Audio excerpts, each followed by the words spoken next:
Out of my way, lady. This side of the line's for personnel only. Let's go. Move it along. The hand landed on her shoulder before the words finished. A flat shove meant to turn her like a sign in the wind. She did not stumble. She set her feet the way a person sets them on a deck that has moved under her before, weight low, heels squared to the concrete, and she went still. The shove had expected resistance or a stagger, and it found neither. It found a woman who simply was where she had decided to be, 2 inches to the left of where she had stood, and no more. The flight line stretched out gray and enormous behind the rope. A cargo aircraft sat parked with its tail ramp down, swallowing the morning light. A turboprop waited near the hammerhead, props feathered and dark. Fuel bowsers idled at the edge of the apron, and a low concrete operations building hunched beside the transient terminal, its glass doors catching the overcast. By those doors stood a memorial wall, black stone, a column of engraved names that nobody on the rope was looking at. The weather was close and colorless, the kind of morning that does not commit to rain, and somewhere out past the perimeter, a windsock hung half-lifted. The corporal who had shoved her was young and pleased with himself. His name tape read, Mercer. His rank centered on his chest, his uniform pressed within an inch of regulation because there was a general inbound, and a junior soldier knew that a general's eyes had to land on something sharp. He jerked a thumb back at the woman for the benefit of the 2 soldiers dressing the rope beside him. Ramp tourist, he said. We get them every arrival. Stands around like the apron's a museum. One of the soldiers laughed. The other half laughed, the way men do when they are not sure the joke is safe. The woman said nothing.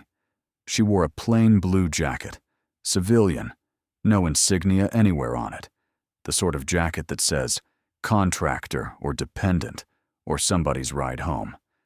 There was a single small pin at her collar, light blue, easy to miss, the kind of thing you would take for costume jewelry if you took it for anything at all. Her hair was pulled back plainly, her hands, when the shove was done, folded in front of her, loose and open. What Mercer did not notice, because he had already decided there was nothing to notice, was that in the 4 seconds since he touched her, she had counted the apron.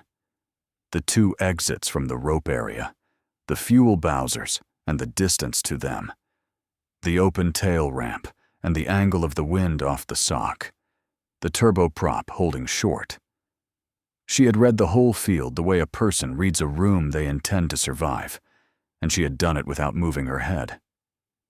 40 meters away, at the fuel line, a man in a flight line vest had stopped coiling a grounding cable to watch. Master Sergeant Roy Tanner had launched and recovered aircraft for 22 years, and in that time, he had learned that you could tell almost everything about a person by how they stood when they thought no one important was looking. Tired people stood one way, frightened people stood another. People who wanted something stood leaning toward it. The woman by the rope stood like none of them. She stood the way the old hands stood, the ones who had been somewhere bad and come back quiet, balanced, economical, taking up exactly the space she needed and not a square inch more. Tanner frowned, filed it, and went back to his cable. But his eyes came back to her twice before he had the line coiled. He had seen a great many people pass through this terminal in 22 years. Families clutching boarding passes, young troops on their first set of orders, all bravado and bad haircuts, contractors with badges on retractable reels and laptops that never left their hands, colonels who needed everyone to know they were colonels, and the rare senior officer who needed no one to know anything. The woman in the blue jacket belonged to none of those categories, and that was what kept pulling his eyes back. She did not check her phone. She did not shift her weight or look for somewhere to sit. She watched the apron the way Tanner himself watched it when a bird was inbound, and something felt wrong with the day. Total, undramatic attention, the attention of a person who has learned that the worst things arrive quietly and from the direction you forgot to cover. He had only ever seen that look on a handful of people, and every one of them had been somewhere he had only read about. Hey. Mercer had decided the woman's silence was an insult of its own. He stepped closer, into the space a person steps into when they want to feel taller. You hearing me? Behind the line, all the way back. This isn't a place for sightseeing today. I'm behind the line, the woman said. Her voice was even, unhurried, pitched to carry exactly as far as it needed to and no farther. She had not moved because she had already been behind the line. The shove had only made her prove it. Cute, Mercer said. He looked at his soldiers. She's cute. The turboprop's anti-collision light began to blink. A radio on Mercer's chest crackled with the controller's voice, numbers and a call sign, and the corporal turned half away to listen, abandoning the woman the way a boy abandons a toy he has decided is boring. The woman watched the cargo aircraft and the gray sky beyond it, and once, only once, she looked at the black stone wall by the terminal doors, at the column of names, and something passed over her face that was gone before it could be read. Then she looked forward again and folded her hands and waited, still as the concrete she stood on. At the fuel line, Roy Tanner finished his cable, set it down, and did not pick up the next one. He was looking at the small light blue pin at her collar, and he was beginning, quietly, to do a piece of arithmetic he did not like at all. The detail had time to kill, and a corporal who hated dead time, which is a dangerous combination on any flight line in any weather. The argument started over nothing, the way they do. One of the soldiers said the heavy would be wheels down in 3 minutes. Another said 5. Mercer, who could not let a question stand near him unanswered, declared it would be 3, that the turboprop would taxi out first to clear the spot, and that they should tighten the rope now. He said it loudly, with the confidence of a man who has guessed and decided to call the guess knowledge.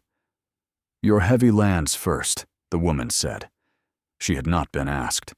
She said it the way a person reads a clock, without weight, without challenge, simply because the information was sitting there and somebody had gotten it wrong. He'll hold short of the hammerhead until the heavy's clear of the runway. You've got about 9 minutes, not 3, and you don't want the rope tight yet. You want it loose until the marshaller has the aircraft on the center line, or you'll have your people leaning over it when the props are still turning. For a moment, nobody said anything. The 2 soldiers looked at her, then at Mercer, then back at the apron, recalculating. Because she was right, and some part of each of them knew it on hearing it. The way you know a true thing before you can say why. Mercer's face did something complicated. He did not like being corrected. He liked being corrected by a civilian even less. And he liked being corrected by a civilian woman in a plain blue jacket least of all, in front of his people, with brass inbound. What are you? He said. The new contractor for the gift shop. You read a pamphlet on the way in? The soldiers laughed, and the laugh restored him, and he stood a little straighter inside it. Leave the flight line to the flight line, ma'am. We do this every day. The woman inclined her head, a small motion, accepting the dismissal without arguing it. She had said the thing once. She did not need to say it twice. That was its own kind of tell, though Mercer could not have named it, the absence of any need to be believed. Roy Tanner had drifted closer under the excuse of checking a chalk that did not need checking. He crouched by the nose gear of a parked aircraft, ostensibly busy, actually close enough now to see what 40 meters had hidden. The pin at her collar was a light blue rosette. Up close, there was no mistaking it for jewelry. Tanner had spent 22 years around uniforms and the things people earned to put on them, and he knew that particular shade of blue and that particular small flower of a device, and he knew that almost nobody in the entire history of the country had the right to wear it. His mouth went dry. He looked at the rest of her, now that he was looking. The jacket sleeve had a faded line across the upper arm, a ghost where a patch or a tab had ridden for years and been removed, the fabric a half shade lighter there. There was a thin, pale scar along the inside of one wrist. And there was the stillness that had snagged him from the fuel line, which up close was not the stillness of a tired traveler, but the stillness of someone who had learned that motion costs and only spent it when it bought something. "You all right, ma'am?" Tanner asked, low, standing from the chalk. "I'm fine, Master Sergeant," she said. She read his rank off his vest without seeming to look, and she said it the way someone says a word in their own native language. "Thank you." Behind them, a young private first class watched the exchange with a small wrinkle of confusion on his face. "She talks like a briefer," he said, half to himself. "She talks like a tour guide," Mercer said, not even turning. "Eyes on the approach. Heavies inbound." But the private first class kept stealing glances at her, because he was young enough that the certainty of his elders had not yet finished overwriting the evidence of his own eyes. He had sat through enough briefings to know what a briefer sounded like, and the woman had sounded like the person who gave the brief, not the person who took notes in the back. The way she had laid out the arrival sequence had not been a guess dressed up as fact, the way Mercer's 3 minutes had been. It had been the flat recitation of someone reading a procedure she had run 100 times. He filed it, the way Tanner had filed the pin, and he kept it to himself, because a private first class who contradicts a corporal twice in one morning learns a different lesson than the one being taught here. Tanner stepped back into the line. He did not go back to the fuel cart. He stood where he could see the woman, and the rope, and the corporal's hands, and he kept his eyes on all three. The arithmetic he had not liked had finished itself in his head, and the answer was standing 12 feet away in a plain blue jacket, being told to leave the flight line to the flight line. He had launched a lot of aircraft. He had never, not once, seen the Medal of Honor stand at the back of a rope line and let a corporal call it a ramp tourist. The weight stretched, and Mercer filled it the way shallow men fill silence, by finding someone to make smaller. "All right, ramp tourist," he announced, to no one and everyone. The nickname pleased him. He repeated it. "Ramp tourist, you're in the wrong spot. Always the wrong spot." He said it to his soldiers as much as to her, performing now, building the kind of momentum that a crowd of 2 or 3 is enough to feed. One of them lifted a phone, grinning, and filmed a few seconds of the woman standing quietly while the corporal narrated her like an exhibit. She did not look at the phone. She had been filmed before, in places with worse cameras and worse intentions, by people for whom the footage was a weapon and not a laugh, and she had learned long ago that the only power a camera has over you is the power you hand it by flinching. She did not flinch. The clip the soldier was capturing, a woman in a blue jacket standing serenely while a corporal narrated her like an exhibit, would, within a day, exist in a very different light than the one he was filming it in, and he would delete it with shaking hands, and it would already be too late. But that was tomorrow's lesson. This morning, she simply let the small lens look at her and gave it nothing, and the soldier lowered the phone after a few seconds, because there is nothing in the world more boring to film than a person who refuses to be made small. "Move down," Mercer said, and he put his hand on her arm and walked her 2 feet to the left along the rope, the way you reposition a traffic cone, as if she had no more say in where her own body stood than a cone would. He moved her the way you move a thing, and she let herself be moved. That was the part Tanner watched, the part that told the truth. She let herself be moved, and the letting was the only thing in her that gave anything away, because a person who could not have stopped him would have stiffened, and she did neither. She flowed where his hand sent her and settled, balanced, and was still again. Credentials, Mercer said, suddenly, deciding the bit needed a new act. You got a badge? Anybody can wander onto a flight line in a blue coat. Let's see it. Without a word, she reached into the jacket and produced a plain badge on a lanyard and held it out. Level, where he could read it. He did not read it. He glanced at it the way a man glances at something he has already decided is worthless, registered that it was a badge of some kind, and not the gold-edged thing he had imagined, and waved it off with the back of his hand. Visitor garbage, he said. Put it away. He handed it back without his eyes ever resting on the words. Half these contractors print their own. The badge would have ended everything. If he had read the 3 lines on it, the morning would have bent in a different direction, and he would have spent the rest of his life telling a different story. But contempt is a kind of blindness that feels like sight, and he could not read what he had already decided not to see. She put the badge away. Corporal.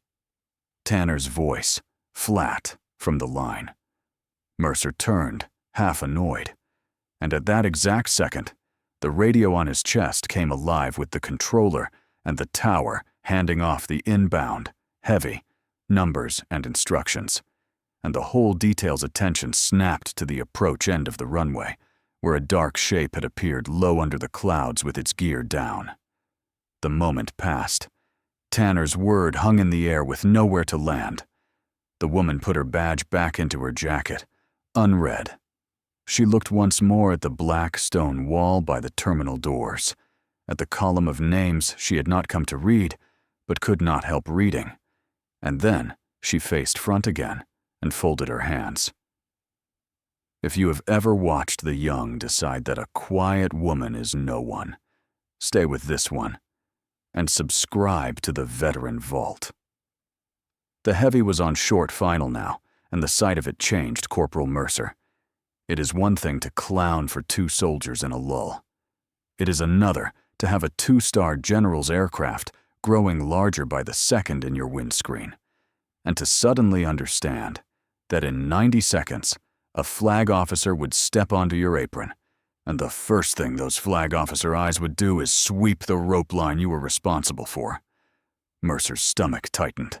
He looked at his detail, at the rope, at the marshaller taking position with the lighted wands, and at the woman in the plain blue jacket, who in his sudden anxiety transformed from entertainment into liability.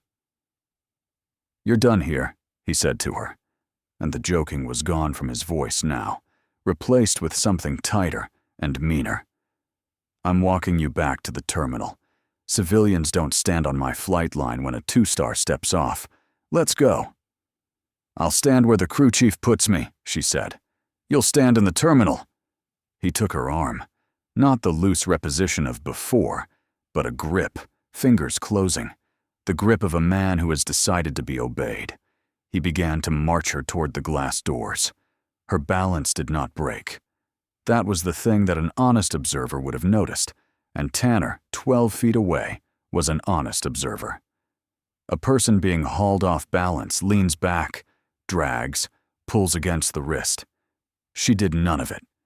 She moved with the pull just enough that the pull found no purchase, her feet under her the whole way, her free hand open and loose at her side, and Tanner saw it, ready, in the particular way that a hand is ready when its owner has spent years knowing where it might suddenly need to be.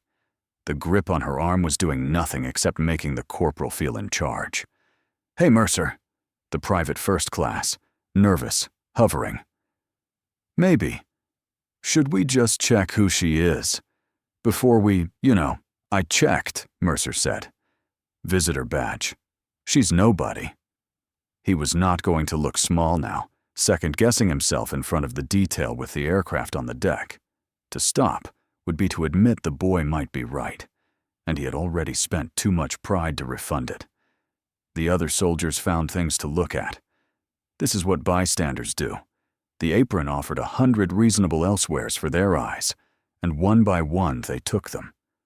A man examining a chalk he has examined twice already is a man who has decided not to be a witness, There is a particular cowardice that lives on the edges of moments like this, and it is not loud, and it is not cruel.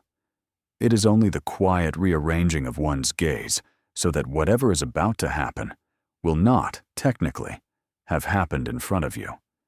Every soldier on that rope performed the small arithmetic of it, and every one of them came out at the same answer, which was to study the aircraft very intently and let the corporal do whatever the corporal was going to do.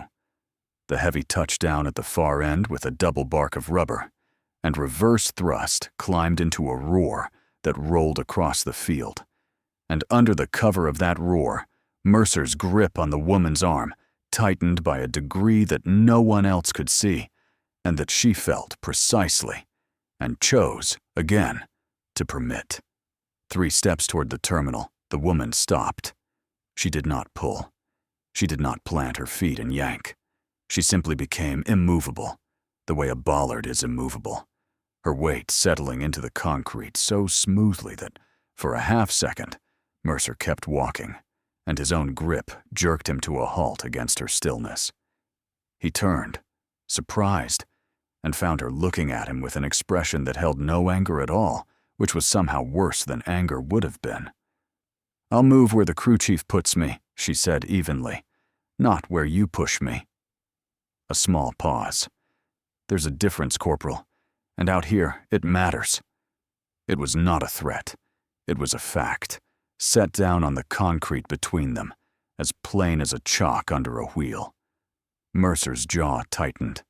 The roar of the heavy filled the world, and inside it, he made the decision that men like him always make at exactly the wrong moment. He decided to win. He tightened his grip. He was not going to be told where things mattered by a contractor in a blue coat. Not today. Not with the general's props turning toward the ramp.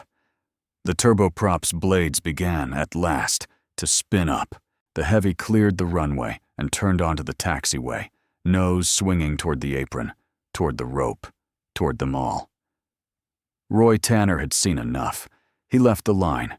He crossed the open apron in the long, unhurried stride of a man who has decided something and is no longer weighing it. And he came up on the corporal's flank and stopped close, closer than the situation explained. "Corporal." Quiet. Hard. "Take your hand off her and step back. You want to leave that one alone." Mercer did not let go.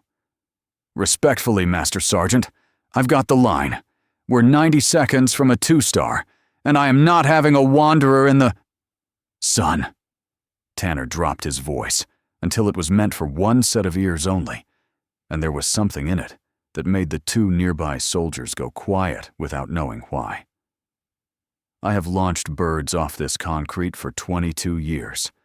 I know what that pin on her collar is. I have only ever seen one in person before today, and the man wearing it had 3 generals carry his bags. You do not. Listen to me. You do not want General Hargrove to step off that aircraft and see your hand on her arm, for your own sake. Let go." For 1 second, something flickered in Mercer that might have been doubt. He glanced at the small, light blue pin at the woman's collar. He did not know what it was. He had never been taught to know, or had been taught and forgotten. And what a man does not understand, he is free to dismiss.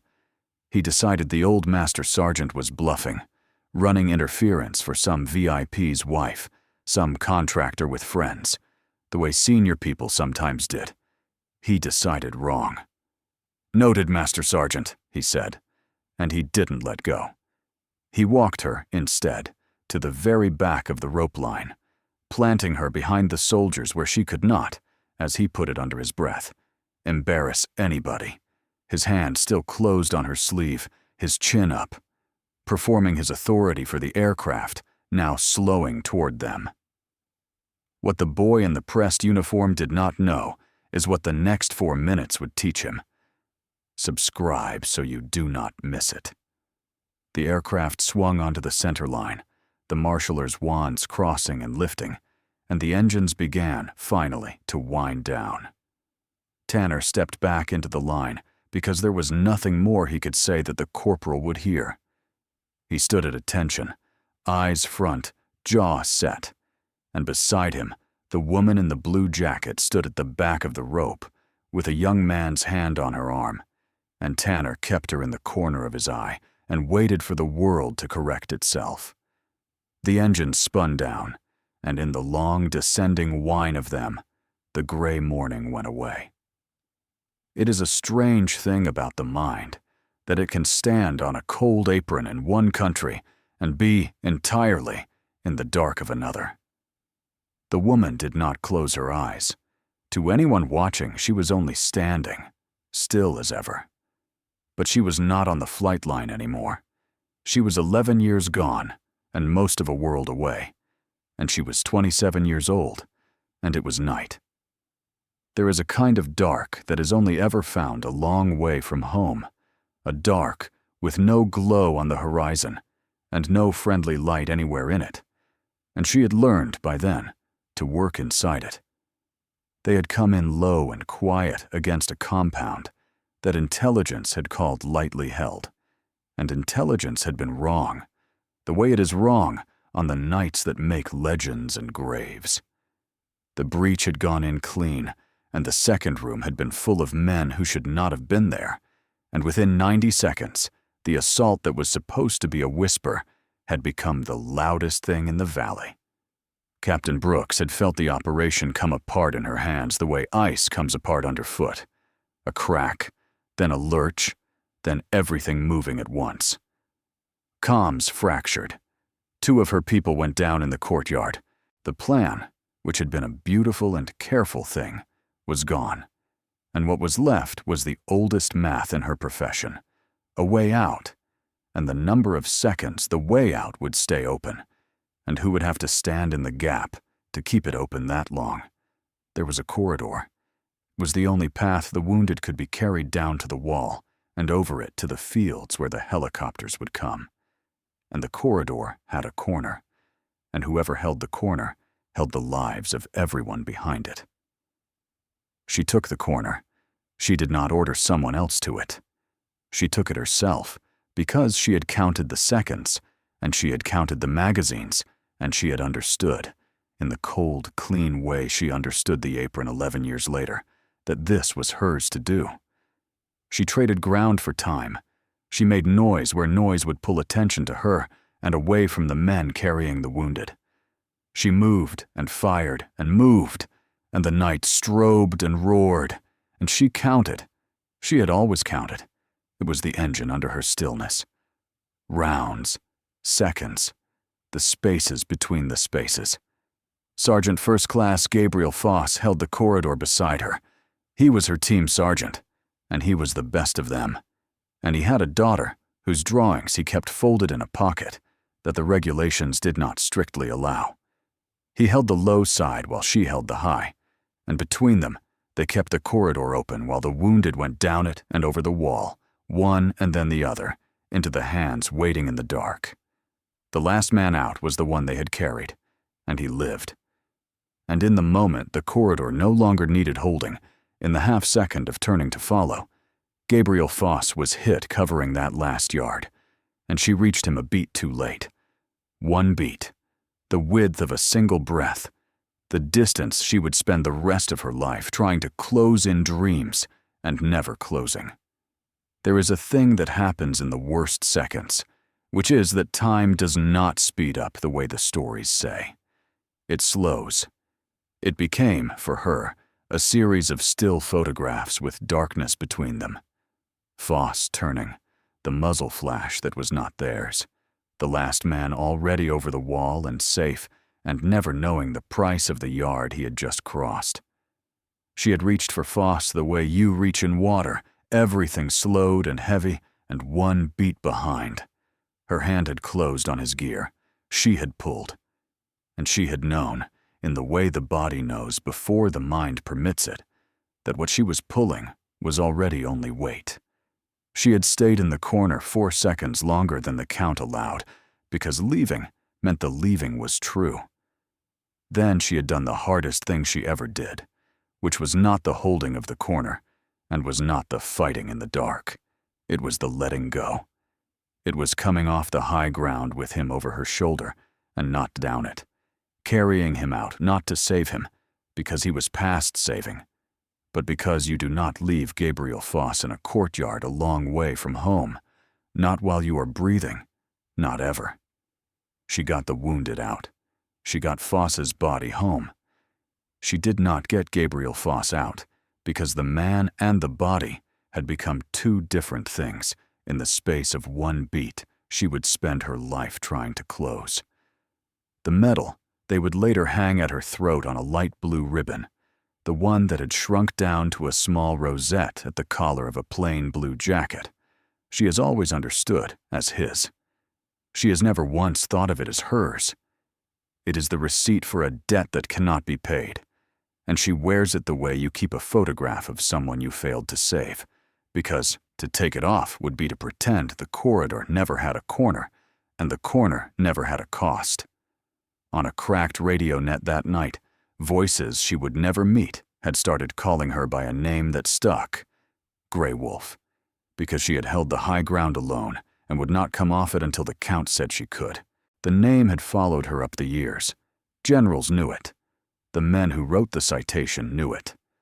The dark had given her the name and taken Gabriel Foss in the same hour, and that was the arithmetic she carried. Quiet, under the stillness that a young corporal had today mistaken for nothing. The descending whine of the turboprop bottomed out into silence. She blinked. Once. The cold apron came back, gray and close and real. The cargo door at the side of the parked aircraft cracked and began to open. She was on the flight line again, 11 years and most of a world from the corridor, with a young man's hand still closed around her arm. In the last half-minute before the general appeared, Corporal Mercer's nerves got the better of what little judgment he had left.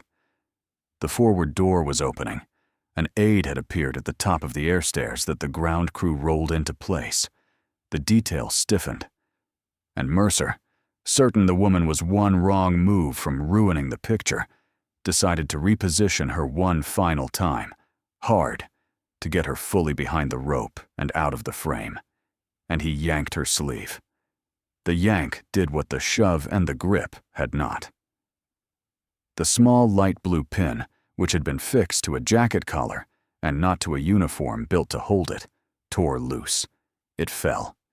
It struck the concrete with a sound too small to hear under the spinning down engines and skittered a hand's width across the apron, coming to rest against the toe of Mercer's boot. He looked down. He saw a small blue thing on the ground by his foot, the costume jewelry the contractor had been wearing, and in his impatience, he did the thing that he would replay for the rest of his career, in the dark behind his eyes.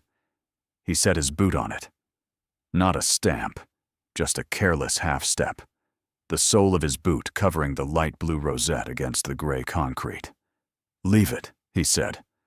"Nobody out here cares about your little pin, lady." Eyes front. For exactly 1 second, something moved behind the woman's eyes. It was the thing the dark, a long way from home, had put there, the thing that had held a corner alone while a corridor emptied, and for 1 second it was visible, the way the shape of a great fish is visible for 1 second, under still water before it is gone. The two soldiers nearest her felt it without understanding it, and leaned, very slightly, away. Then she put it away. She folded it back down under the stillness, the way she had folded down worse things in worse places, and she did the most ordinary thing in the world. She knelt. She knelt, calm and unhurried, and she reached under the edge of the corporal's boot, and she picked up the light blue rosette from the concrete with 2 fingers, with an economy of motion that made the act look less like a woman retrieving jewelry and more like something precise being recovered from a place it should never have fallen. The detail, without deciding to, gave her room. She closed the pin in her palm. "Ma'am, I said leave," Mercer started. She was already rising. And as she rose, she said something, quietly, not to the corporal and not to anyone living, but to the small blue thing closed warm in her fist. "Still here, Gabriel." She came to her feet, the rosette in her hand, and turned toward the aircraft. At the fuel line, Roy Tanner braced. At the top of the air stairs, a figure in uniform paused, scanned the apron out of long habit, and started down into the gray light. Major General Calvin Hargrove had reviewed 10,000 details in his career, and he scanned this one the way he scanned all of them, out of an instinct 26 years deep, his eyes moving along the rope without expecting to stop. His eyes stopped. They stopped at the back of the line, on a woman in a plain blue jacket with a young corporal's hand on her arm and something held closed in her fist. And for a moment, the general's face did the one thing a flag officer's face is trained never to do in public. It opened. The careful neutrality fell off it, and underneath was a man who had just seen, at the back of a rope line on an ordinary gray morning, someone he had not expected to see anywhere ever again. "Hold the detail," Hargrove said. His voice was not loud. It did not need to be. A two-star general does not raise his voice on his own arrival apron. The words land with the full weight of the stars behind them, whether they are whispered or shouted, and the detail froze where it stood. The aide at his shoulder stopped. The command sergeant major a pace behind him stopped. Corporal Mercer, who had been straightening into his sharpest brace, stopped with his hand still half closed on the woman's sleeve. The general did not walk to the center of the rope where the welcoming party waited for him. He walked past it. He walked the length of his own arrival detail, past the salutes already half lifted to greet him, all the way to the back of the line, and he stopped in front of the woman in the blue jacket, and he came to attention. And Major General Calvin Hargrove, 2 stars on his chest, raised his hand and saluted her first. "Major Brooks," he said, and his voice carried now, clear across the silent apron.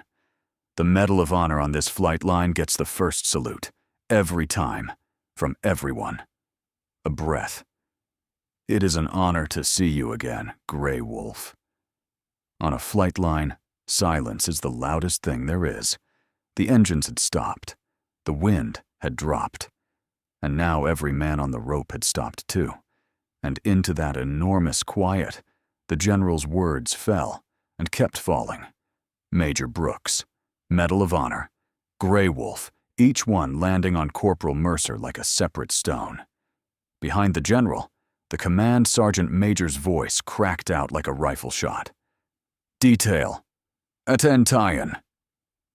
Boots came together the length of the rope in a single sound, that clean double crack of leather and concrete that means a great many people have stopped being individuals and become, for a moment, one disciplined animal.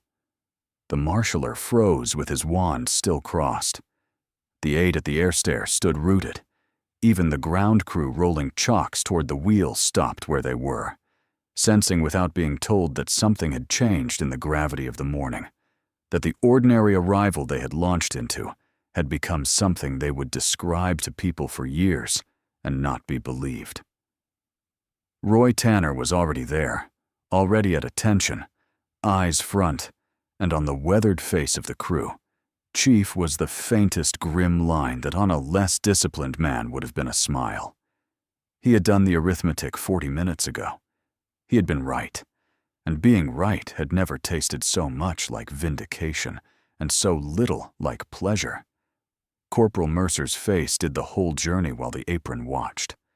First confusion, the open, almost childish confusion of a man whose world has produced an output he cannot map to any input he understands. Then disbelief, a small shake of the head, a no that never made it to his lips. Then the slow, sick arrival of recognition, as the pieces he had refused to look at all morning assembled themselves without his permission. The badge he would not read, the pin he had stepped on, the correction he had laughed at, the arm he had gripped, the master sergeant's lowered warning he had brushed aside, and finally, horror, pure and cold, as the full size of it came down on him, that for 40 minutes in front of his soldiers, and now in front of a general.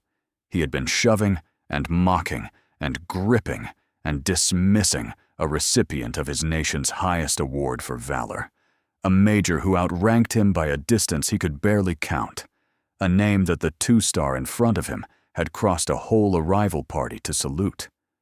The general's eyes moved deliberately to the corporal's hand, which was still half raised from where it had held her sleeve. "Corporal." Hargrove's voice was very quiet now, and the quiet was worse than any shout. "Were you putting your hands on a Medal of Honor recipient? On my flight line?" Mercer opened his mouth. Nothing came out. There was nothing in it to come out. No excuse that would survive being spoken aloud in that silence, and some animal part of him knew it and clamped his throat shut to save him from making it worse.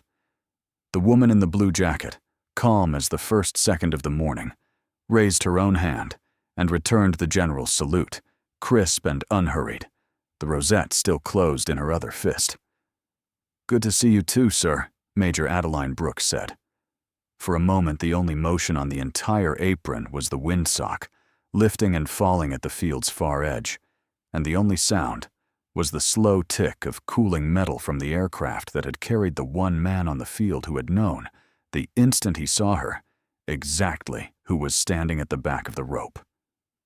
Then the machinery of consequence began to turn, because it always does, and it turns fastest of all when a general has seen the offense with his own eyes. The command sergeant major stepped out of the line and crossed to Mercer, and the look on his face was the look senior enlisted men reserve for the rare junior soldier who has managed to embarrass the entire profession in a single morning. He did not shout. He had passed the age where shouting was the tool he reached for first.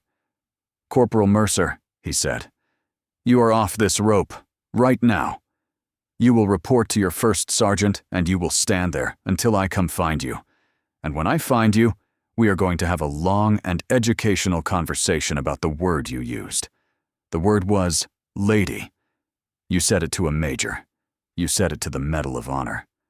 We will be discussing it at length." Mercer's face had gone the color of the concrete.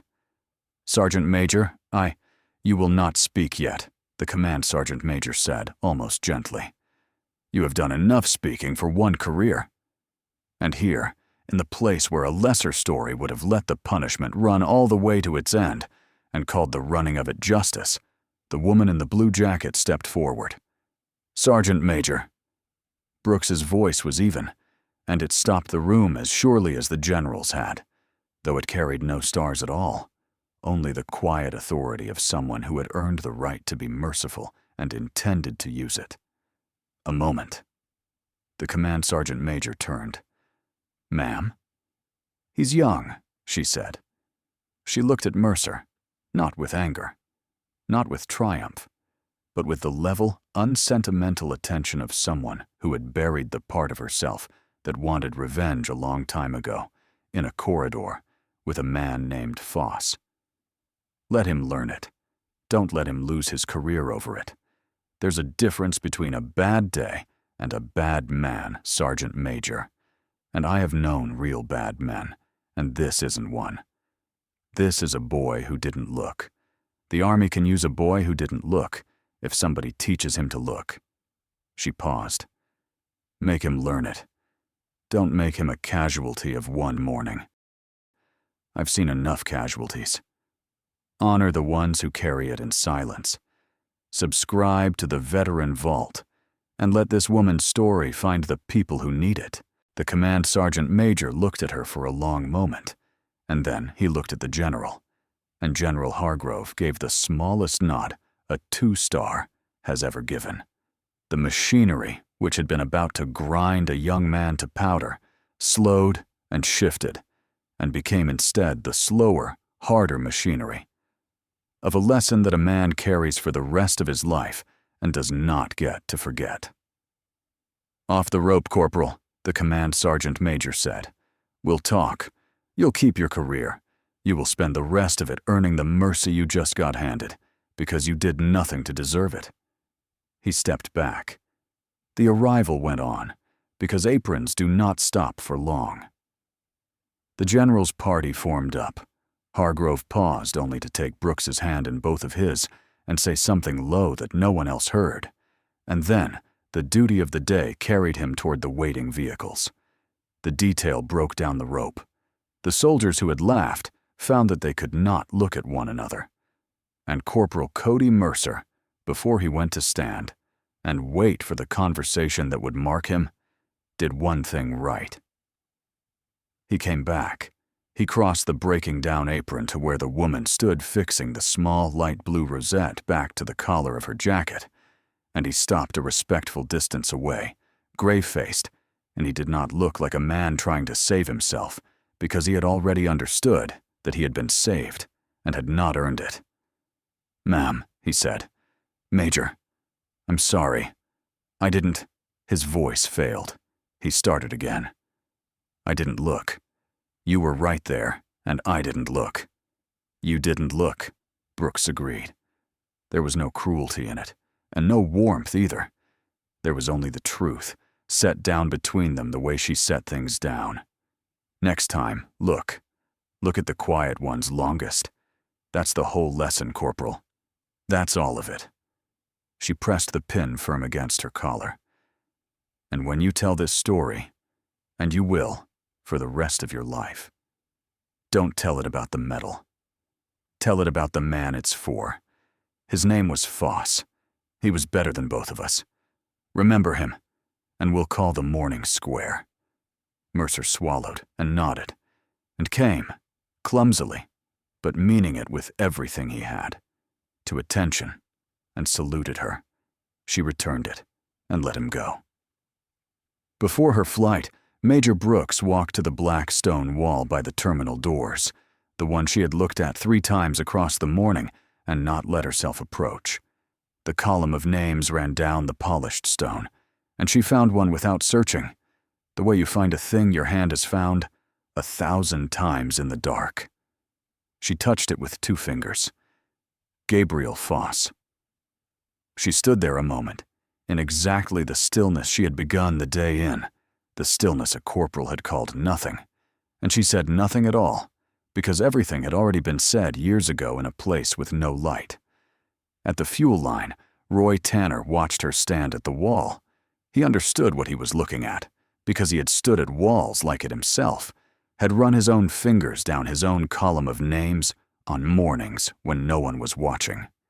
He understood that the medal at her collar and the name under her fingers were the same object seen from 2 sides, and that she had not come to this terminal to be saluted by a general or apologized to by a boy. She had come because it was on the way to somewhere, and the wall had been here, and you do not pass a wall with that name on it and keep walking. And the old crew chief, alone, unbidden, set down the cable he was not really coiling and came quietly to attention and raised his hand and saluted her back. Not the medal this time, but the standing there, the carrying it, the going on. She did not see him do it. That was, somehow, the point. A salute that is seen is a transaction. A salute that is not is a prayer. Then Major Adeline Brooks took her fingers from the engraved name, shouldered her bag, and walked toward the gate, a quiet woman in a plain blue jacket, while the gray morning closed softly behind her. Some warriors fade quietly into the years, but the valor never leaves them. Honor the ones who carry it in silence.